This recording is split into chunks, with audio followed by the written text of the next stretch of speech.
तो नमस्कार दोस्तों, हम हैं कनीज फातिमा जी से मुलाकात कर रहे हैं।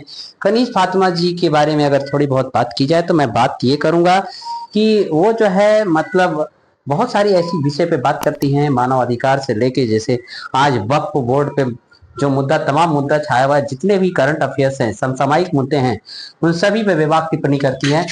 और पिछले प्रसारण में आपने देखा होगा कि इन्होंने चुनाव भी आइरा पार्टी से अपनी जबरदस्त हुकार भरी थी। 14 प्रत्याशी में से ये भी एक थी और बहुत ही जबरदस्त तरीके से डटी हुई थी। बहरहाल हम उनसे बात करेंगे और जो वर्तमान में हालात चल रहे हैं इसके बारे में हम जानने का कोशिश करेंगे। आप बने रहिए राज के साथ इस खास प्रसारण में शाहीन भाग से। इस तरह से खनीज फातिमा जी से हम जुड़ते हैं, उनसे जानने की कोशिश करते हैं, क्योंकि इलेक्शंस के बाद मेरी लगभग पहली बार इनसे बातचीत हो रही है। और अमानुल्लाह खान जी की एक बार यहाँ पे फिर भी विधानसभा में जीत हुई है। 14 प्रत्याशियों में से एक प्रत्याशी ये भी आहिरा की है और बेबाक टिप्पणी के लिए जानी जाती है, लोगों की मदद करने के लिए जानी जाती हैं। और अभी जिस तरह से मामला छाया हुआ है, वक्फ बोर्ड का मामला छाया हुआ है और विकास का मामला छाया हुआ है, बहुत सारे ऐसे तमाम मुद्दे हैं, ज्वलंत मुद्दे हैं, जिस पर हम उनसे बात करने की, बेबाक टिप्पणी करने की कोशिश करेंगे। आज मैं उनके पास हूँ, उनके साथ हूँ। ये जो है बहुत सारे एजुकेशनल काम भी करती हैं, बहुत सारे सामाजिक कार्य भी करती हैं। बहरहाल मैं उनकी व्याख्या ना करके उनके ही जुबान से सुनते हैं उनकी कहानी। मैम, सबसे पहले आपका स्वागत है हमारे चैनल।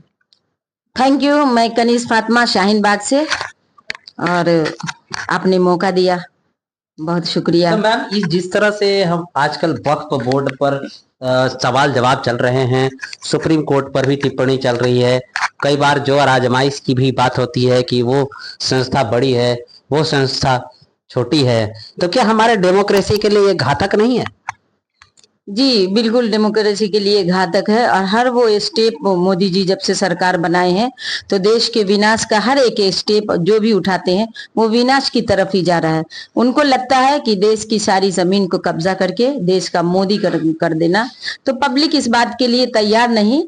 और सुप्रीम कोर्ट को भी थैंक्स कहना चाहेंगे कि अभी जैसे वो रिटायर होने वाले हैं और बाकी जजों के जैसे अगर वो समर्थन न दे सरकार को, सही मुद्दे पे बात करें और सही जवाब दे और देश के लिए खड़े रहें। जितने भी काले कानून है वो सरकार के समर्थन में ज्यादातर होता है कि लोग उनके सपोर्ट में आ जाते हैं। अगर सुप्रीम कोर्ट वक्फ बोर्ड का जिस तरह से सरकार चाहती है कि अमेंडमेंट लाना, अगर सुप्रीम कोर्ट समर्थन ना करे तो जाहिर सी बात है देश जीतेगा, मुसलमान जीतेगा। जिस तरह से मतलब कि अपने मतलब देश में जो हमारा लोकतंत्र देश है, जहाँ जाति प्रजाति मायने नहीं रखते, इंसानियत को हमेशा जिंदा रखने का एक नया प्रयास किया जाता है, वहां पर एक जो मतलब एजेंडा चल रहा है एक जातिवाद का और मुसलमानों को कहीं घेरने का प्रयास किया जा रहा है, तो ये किस तरह का राजनीतिकरण और दोहराकरण किया जा रहा है? जी, ये जो सरकार आई है वो कब से चाह रही थी, जब से मेजोरिटी में आ गई है, कब से चाह रही थी देश का विनाश करना। धीरे धीरे दंगे या नफरत से जानी जाने वाली, आरएसएस के तरफ से बनाई जाने वाली बीजेपी जो सरकार है, बीजेपी पार्टी है, वो अब जब 2014 में सत्ता में आई मेजोरिटी के साथ, तो हर एक कदम उठाई है विनाश की तरफ के लिए।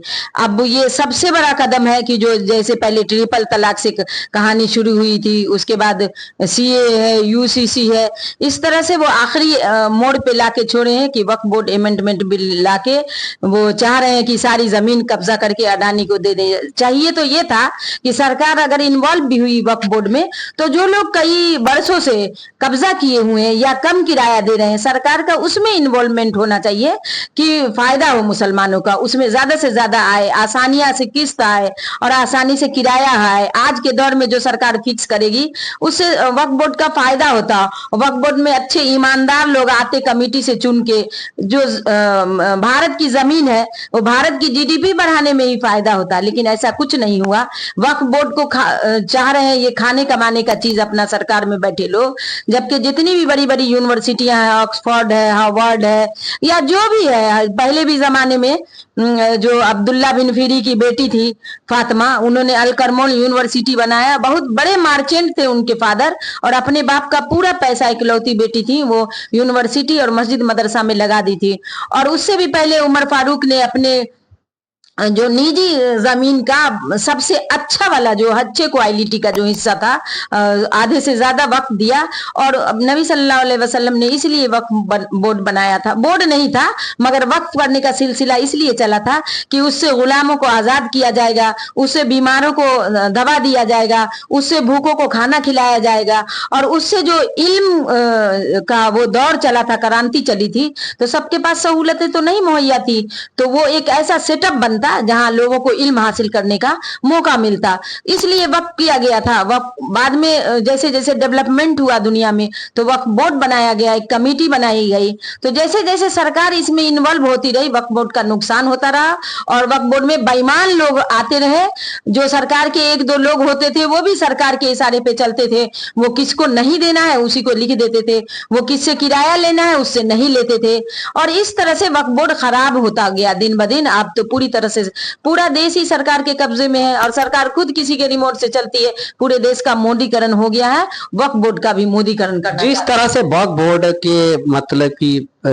पास हुई, लोकसभा में भी भारी मतों से इसकी जीत हुई, राज्यसभा में भी भारी मतों से इसकी जीत हुई, और एक तरफा जो भी बिल लाया जाता है वो सारा कुछ एक तरफा हो जाता है।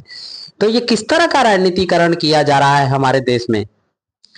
देखिए, एक तरफा इसलिए दिखाया जाता है पब्लिक को, वो अपना पावर और वर्चस्वी दिखाना चाहते हैं। एक तरफा तो जब से मोदी जी का या आरएसएस का दंगा नफरत भी हुआ है कभी भी, तो एक तरफा ही होता है। देखें, चाहे पुलिस एक तरफा नफरतियों के दंगइयों के साथ हो जाती है और निर्दोष लोग भारी दादन में पकड़े जाते हैं, तो सब कुछ तो एक तरफा होता है। अगर नहीं मानते, जैसे सुप्रीम कोर्ट ही अगर नहीं मान रहा है इनकी बात, तो देखो रात भर मीटिंग करते हैं। उधर वो थे जो पहले वाले जज थे, उनके यहाँ पूजा करने चले जाते हैं।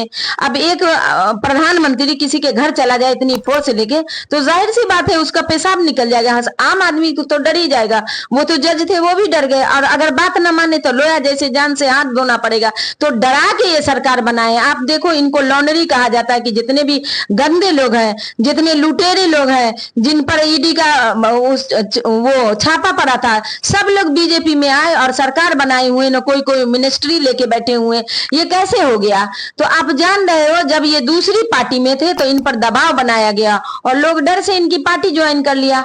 तो ये हर तरह से दमन हो रहा है, तब इनकी मेजोरिटी आ जाती है, तब लोग समर्थन देते हैं। हर चीज पहले ये बिल और एक्ट बनाते हैं, तब समर्थन